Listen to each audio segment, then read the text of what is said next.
How did you first get interested in politics, and what was your first run for office like? Well, I was the middle child, and I think that got me interested in politics because I had a brother and a sister that were constantly arguing and bickering, and they got my parents' attention. And who knows why you get interested in this business.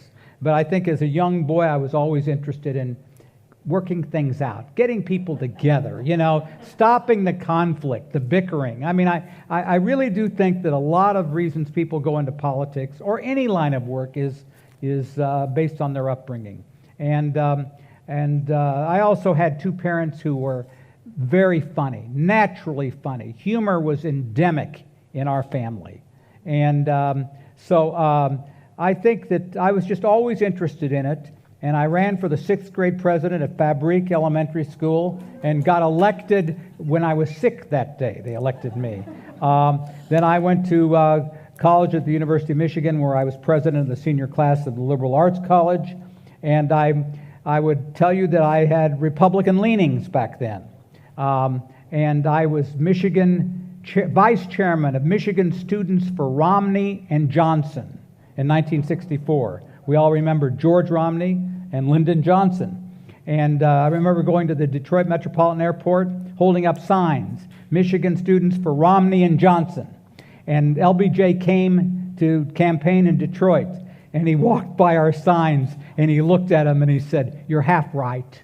And so I'll never forget that as long as I live. I think I was just always interested in politics in college, and then I went to law school in D.C., worked for a Republican senator while I was in law school, Peter Dominic from Colorado, and then came back to Kansas, and the rest is history. Mm-hmm, mm-hmm. What were some of your the accomplishments you had in Congress that you're most proud of, and some of the lessons that you learned while you were serving in the House?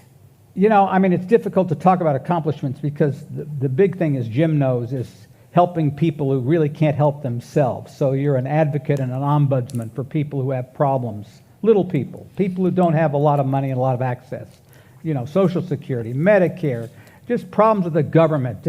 Sometimes you're a psychologist for people to help them go through crises. And so there are too many of those things to mention, but almost every good elected official does that. But I'd say two things. One is I'm from Wichita. We made a lot of airplanes there. And I was very much involved in the aviation industry and helped pass legislation which I think helped save the general aviation industry, along with Senators Dole and Kassebaum as well.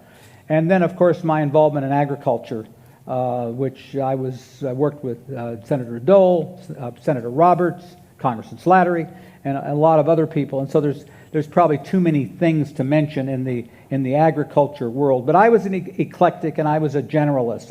I noticed driving up here today, I drove up from Wichita, and I passed the sign in Chase County. It says, "Welcome to the Tallgrass Prairie Preserve." And that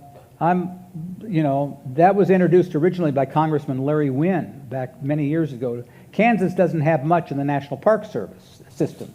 And so in more recent times, I introduced the bill to create a national park for the Tallgrass Prairie. Ultimately, that became a preserve and not a park, but I'm still very proud of that accomplishment.